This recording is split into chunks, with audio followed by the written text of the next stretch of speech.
Alors la première, ça va tout simplement être l'énergie durable. Pourquoi l'énergie? En fait, l'énergie, c'est un truc dont on parle beaucoup, mais en vrai, c'est central dans notre civilisation.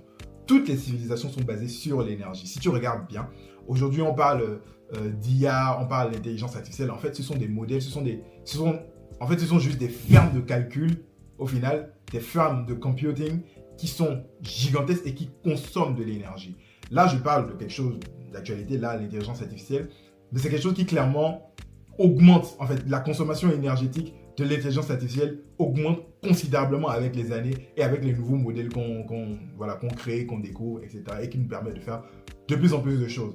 Donc, toutes ces nouvelles installations, toutes ces nouvelles technologies consomment énormément d'énergie et il va falloir répondre à ce besoin énergétique-là.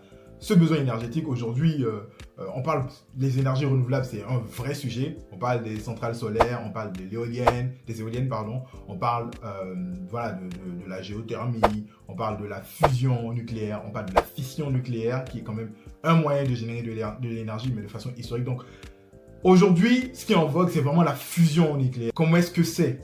Comment est-ce que ça fonctionne? On va aborder tous ces sujets-là au cours de l'année 2026 et voir quelles sont les nouvelles solutions qui sont en train d'émerger et qui vont nous permettre de répondre à tous les besoins énergétiques de notre civilisation. Et quand je dis civilisation, c'est pas un continent, hein, c'est vraiment Europe, Amérique, Asie, Afrique, et tout ce que vous pouvez imaginer. En fait, c'est vraiment les besoins énergétiques de tous les continents, tout le monde, en fait, toute notre planète au final. Parce que si vous regardez dans l'histoire de l'humanité, les besoins en énergie n'ont fait qu'augmenter. Ils n'ont fait qu'augmenter parce que à chaque fois qu'on fait des innovations, à chaque fois qu'on crée de nouvelles technologies, à chaque fois que l'être humain vient avec une nouvelle idée, une nouvelle façon de faire, de nouvelles machines, en fait, ça va inexorablement demander plus d'énergie, en fait. Et donc, cette énergie-là, ce besoin d'énergie, il faut y répondre. Comment est-ce qu'on y répond de façon durable sans détruire, dégrader la planète?